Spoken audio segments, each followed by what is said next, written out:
नमस्कार। लॉकडाउन के बाद पहली दिन का ऑफिस और मीटिंग हुआ। हर कोई मास्क पहना हुआ है, साथ ही साथ दूर दूर बैठे हुए हैं सब। 1 घंटे की मीटिंग में थकान इतनी हो गई जैसे कि 2 दिन का मीटिंग चल रहा हो। तो थोड़ा सोचा कि हुआ क्या, तो कुछ चीजें। पहली बात तो ये कि जिस कमरे के अंदर लगभग 40 लोग बैठते हैं उस कमरे में सिर्फ 10 बैठे हुए थे। एक दूसरे से दूर दूर फिजिकल डिस्टेंसिंग मेंटेन किया हुआ था, मास्क लगाए हुए थे, एयर कंडीशनड वातानुकूलित जो माहौल था वो बिल्कुल नहीं था। खिड़कियां और दरवाजे खुले थे, बाहर की आवाज अंदर आ रही थी। जब मैं कोई सवाल पूछता या बोलता तो मुझे लगता कि शायद लोग मुझे सुन नहीं पा रहे हैं क्योंकि मुंह में एक मास्क लगा है, तो जोर से मुझे बोलना पड़ता। और जिसे मैं बोलता अमूमन पड़ोस के उसके लोग ये इशारा करके बोलते कि तुमसे बात की जा रही है। उनकी प्रतिक्रिया भी मुझे समझ नहीं आती और बड़ा ध्यान से सुनना पड़ता कि वो क्या बोल रहे हैं, क्योंकि ये जो स्पीच रीडिंग स्किल्स या जो ये स्पीच रीडिंग क्यूज मुझे मिल रहे थे वो भी नहीं मिल रहे हैं। उस कमरे के अंदर जो दरवाजे और खिड़कियां खुली हुई थी ताकि हवा आती जाती रहे, उसके चलते बाहर से आने वाली आवाजें बार बार मेरा ध्यान आकर्षित करती थी। तो कुल मिला के कल के मीटिंग में ना तो मुझे सुनने में कोई कमी थी, ना मेरी बुद्धिमत्ता में कोई गिरावट हो गई थी पिछले 20 दिनों के लॉकडाउन के बाद, ना ही मुझे भाषा समझने में कोई तकलीफ हो रही थी। उसके बावजूद भी जो बोला जा रहा था उसे संश्लेषित करने में, प्रोसेस करने में मुझे अच्छा खासा मेहनत करना पड़ा और अच्छी खासी थकान हुई। तो एक बात मुझे याद आई कि जिन लोगों को सेंट्रल ऑडिटरी प्रोसेसिंग डिसऑर्डर्स होता है उनकी क्या स्थिति होती होगी। जाकी फटी न पैर विवाई, वो क्या जाने पीर पर आई। तो आज की चर्चा का विषय है सेंट्रल ऑडिटरी प्रोसेसिंग डिसऑर्डर्स। जब आप मुझे सुन रहे हैं तो हम 2 कान इस्तेमाल करते हैं सुनने के लिए। मेरी दाहिनी कान और बाईं कान, दोनों में आवाजें जाती हैं और वो संसाधित होती है मेरे कॉर्टिकल एरियाज में कहीं, खास करके टेम्पोरल लोब और फ्रंटल लोब जहां मिलता है उस जगह मेरे प्राइमरी ऑडिटरी कॉर्टेक्स हैं। तो अगर समझने की कोशिश की जाए उसमें ये जो आवाजें उठती हैं, ये आवाजें मेरे बाहर के कान के अंदर घुसती हैं और इस कान के पर्दे को प्रतिकंपित करती हैं। ये कान का पर्दा जिसे हम टिम्पैनिक मेम्ब्रेन भी कहते हैं, आवाजों को कान की जो 3 हड्डियां होती हैं, मेलियस, इनकस और स्टेपिस, इनके माध्यम से अंदर के कान, यानी जिसे हम इनर ईयर भी कहते हैं, इनर ईयर के अंदर भेज देते हैं। इनर ईयर के अंदर एक मेम्ब्रेन है जिसे हम बेसलर मेम्ब्रेन कहते हैं। उसके ऊपर हेयर सेल्स होते हैं, बिल्कुल जैसे हमारे बाल हैं, और इनमें जो तनाव होता है, क्योंकि उस बेसलर मेम्ब्रेन पर तरंगें उठती हैं, इन तनावों को विद्युत तरंगों में इनर ईयर परिवर्तित कर देता है। इसलिए इनर ईयर या कोक्लिया को एंड ऑर्गन ऑफ हियरिंग भी कहते हैं।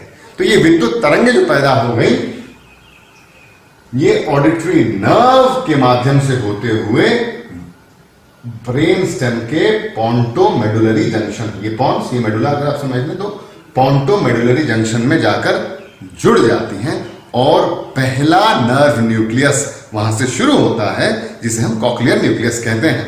तो नर्व न्यूक्लियस या सेंट्रल ऑडिटरी पाथवे के बारे में हम जानते हैं। याद रखने का सबसे आसान तरीका है CNSLIMCA।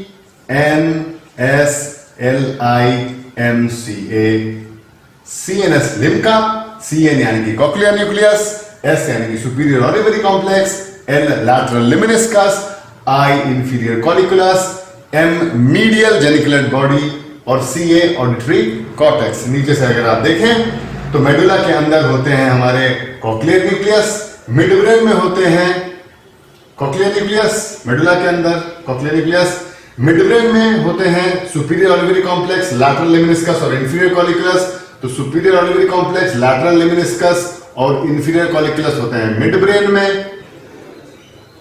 मीडियल जेनिकुलेट बॉडी होता है थैलेमस में। यहाँ थैलेमस देख सकते हैं, मिड ब्रेन होता हुआ थैलेमस, ये नीला रंग का चीज थैलेमस में, और यहां से ऑडिटरी रेडिएशन होते हुए ऑडिटरी कॉर्टेक्स या सीए, जिसको कि हम ऑडिटरी कॉर्टेक्स भी कहते हैं, उसके अंदर चले जाते हैं। तो जो आवाज हमें सुनाई देती है या जो आवाज हमारी कानों के अंदर आती है वो इस सेंट्रल ऑडिटरी पाथवे के होते हुए ऑडिटरी कॉर्टेक्स तक पहुंचती है, जहां वो संसाधित की जाती है।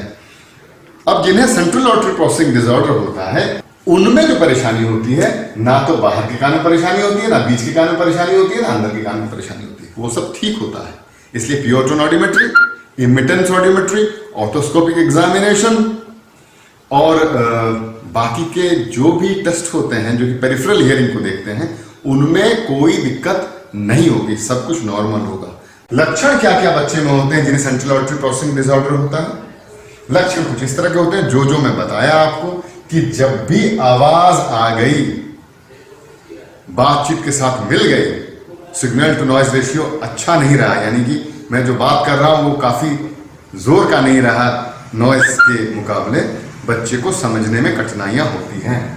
दूसरा, अगर कोई बहुत तेज बात करे या स्पष्ट उच्चारण ना करे, कठिनाइयां होती हैं। तीसरा, परसीविंग सुप्रा सेगमेंटस, मेरे बातचीत में एक लय होता है।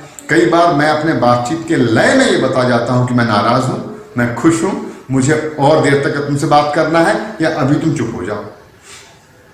ये चीजें बच्चे नहीं समझ पाते क्योंकि फ्रीक्वेंसी और इंटेंसिटी प्रोसेसिंग में तकलीफ होती है, इसलिए उनके दोस्त यार कम होते हैं, झगड़े ज्यादा हो जाते हैं, मनमुटाव ज्यादा हो जाते हैं। लोग हो सकता है मौखिक तौर से उनको बोल ना पाए पर दूरी बनाने लगते हैं।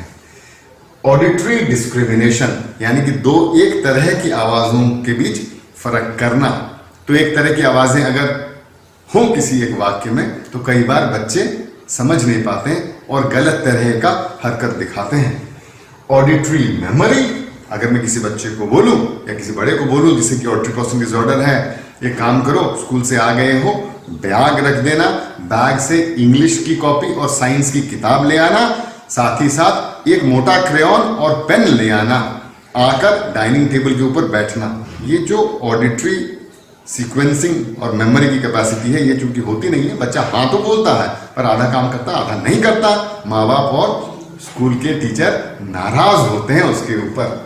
तो परेशानी सेंट्रल ऑडिटरी प्रोसेसिंग डिसऑर्डर होता है, ना ही वो जिद्दी होता है, ना ही वो उद्दंड होता है। Issues in articulation and language, speech process करना या जो मैं बोल रहा हूं बड़ी तेजी से परिवर्तित ऑडिटरी स्टिमुलाई है, इसे प्रोसेस करने के लिए ऑडिटरी स्किल्स और सेंट्रल ऑडिटरी प्रोसेसिंग स्किल्स काफी अच्छा होना चाहिए। मान लीजिए क ख ग घ, क और ग के बीच का जो फर्क होता है वो -20 मिली सेकेंड का फर्क होता है। वॉइसिंग ऑनसेट का जो फर्क होता है उतना बारीक सुनना चाहिए उस बच्चे को, ताकि वो केला और गेला में फर्क कर सके। तो स्किल्स अगर नहीं हो तो गलतियां करेगा वो। प्रोसोडिक डेफिशिएंसीज, जाहिर सी बात है अगर वो लय को सुन नहीं पाता है तो जब वो बात करेगा तो उसके लय में कठिनाइयां होंगी ही होंगी। सुन चुके नहीं पाता, बार बार रिपीट करने के लिए बोलता है और लोग उससे चिढ़ते हैं। सुन चुके नहीं पाता है और हम तो सुनकर ही पढ़ते हैं, ओरल मेथड है टीचिंग का, इसलिए स्कूल में लिटरेसी डिफिकल्टीज बहुत ज्यादा, पढ़ने लिखने में बड़ा कमजोर होता है बच्चा। उसके बाद लोग ये समझते हैं कि बड़ा जिद्दी है बच्चा, बात सुनता नहीं है, समझ नहीं पाता है, जान के हरकतें गड़बड़ करता है, स्टबॉर्न और poor socialisation. Central auditory pathway यहां ब्रेन स्टेम से होता हुआ, यहां ब्रेन स्टेम से होता हुआ, यहां क्रॉस ओवर होता हुआ, थैलेमस में जाता हुआ ऑडिटरी कॉर्टेक्स तक पहुंचता है। तो अगर हमें जांच करनी है या असेस करना है तो हमें इस पूरे पाथवे की जांच और असेसमेंट करनी है। कि कौन करेगा? ये ऑडियोलॉजिस्ट करते हैं या श्रवण विशेषज्ञ करते हैं। कैसे करते हैं?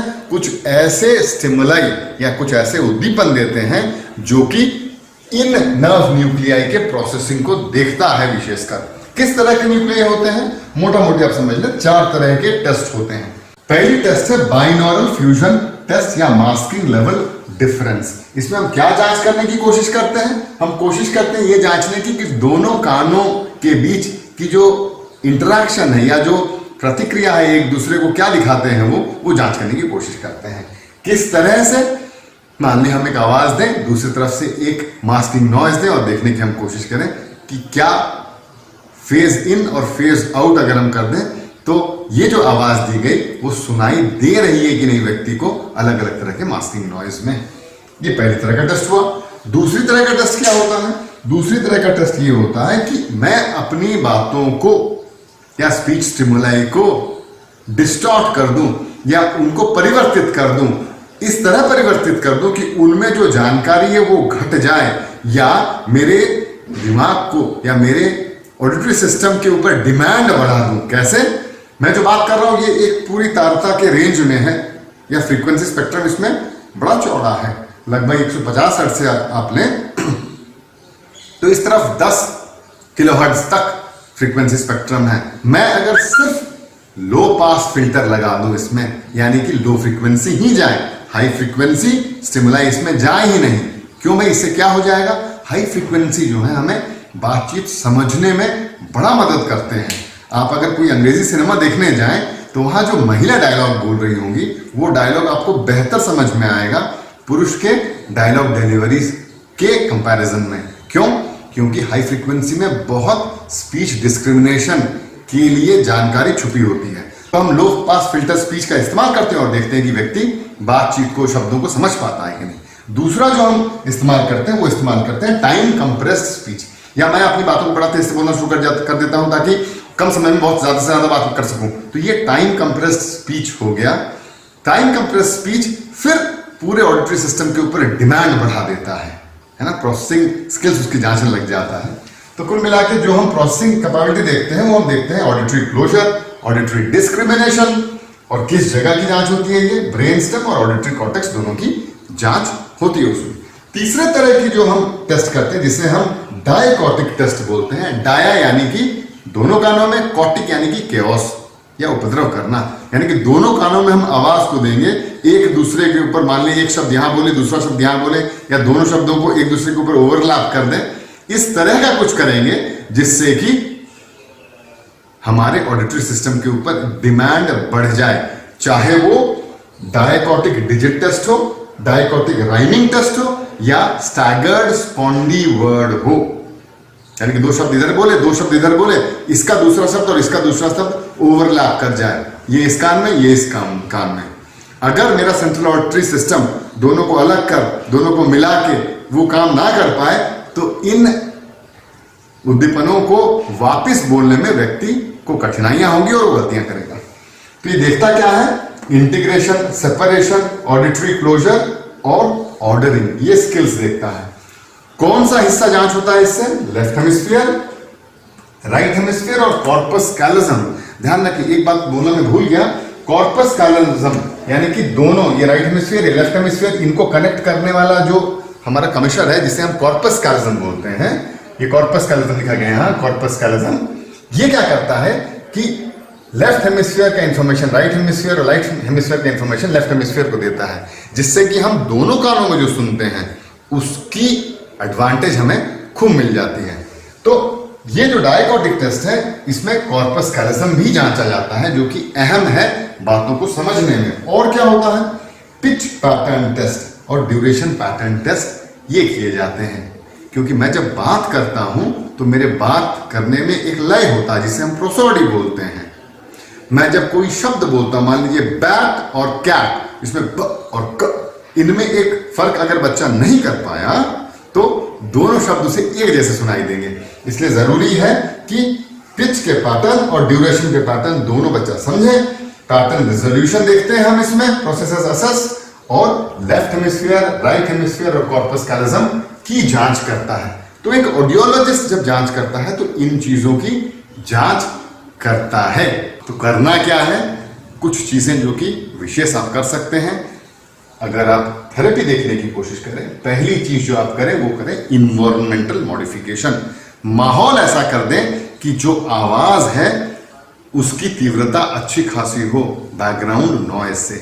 इसलिए बच्चा अगर क्लास में बैठ रहा है तो शिक्षक के सामने ही बैठे, शिक्षक का चेहरा पूरी तरह से देख पाए, ताकि सपोर्टिव स्पीच रीडिंग क्यूज उन्हें मिले, जो कि मुझे नहीं मिल रहे थे मास्क के चलते और समझने में कठिनाइयां हो रही थी। दूसरी चीज कि दरवाजे के पास, खिड़की के पास, फैन के नीचे, एसी के पास, कूलर के पास ना बैठाया जाए, क्योंकि वो आवाज उसे शिक्षक को और माँ बाप की बात सुनने में दिक्कत करेगी। एफएम सिस्टम मैं बात कर रहा हूं, अगर एक छोटा एफएम सिस्टम रखूं जो कि बच्चे के कान में उसका आउटपुट जाए तो होगा ये कि बच्चा चाहे कहीं भी बैठे, अगर मैं बोल रहा हूं तो इन्वायरमेंटल नॉइज उसकी आवाज को इफेक्ट आउट नहीं कर रहा है और वो आराम से सुन सकता है। वही हम लोग करने वाले हैं अभी हमारे कमेटी हॉल में, जहां की माइक्रोफोन्स लगाने वाले हैं ताकि हमारी आवाज लोगों तक बड़े आसानी से पहुंच सके। और क्या कर सकते हैं? Language therapy. भाषा, चूंकि बच्चा बचपन से ही नहीं सुन पाता है, इसलिए भाषा ज्ञान कमजोर हो जाता है बच्चे के ऊपर। और एक चीज जो परेशानी होती है कि वर्किंग मेमोरी, जो ध्यान वो दे पाता है सुनने की तरफ, वो भी कम होता है। इन दोनों चीजों को बढ़ाना है। कैसे बढ़ाना है? एक आसान तरीका जो कि मैं अमूमन बच्चों के साथ करता हूं, वो कुछ इस तरह का करूंगा। ठीक है बच्चे, अब हम लिखेंगे क। लिखने से पहले आप 2 बार बोलेंगे क लिखेंगे और फिर मुझे दिखाएंगे। तो 10 बच्चे बैठे हुए हैं, मुझे अगर वॉइसिंग डिफरेंसेस सिखाना है तो मैं बोलता हूं अब बच्चे लिखेंगे क।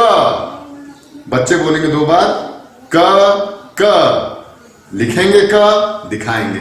अगर सबने सही लिखा है तो सबने सही सुना है, और सही सुना है तो एक बार अगर वो बोल लेते हैं तो फिर वो मल्टी सेंसरी प्रोसेस हो जाता है। दूसरा मैं बोलूंगा अब बच्चे लिखेंगे ग।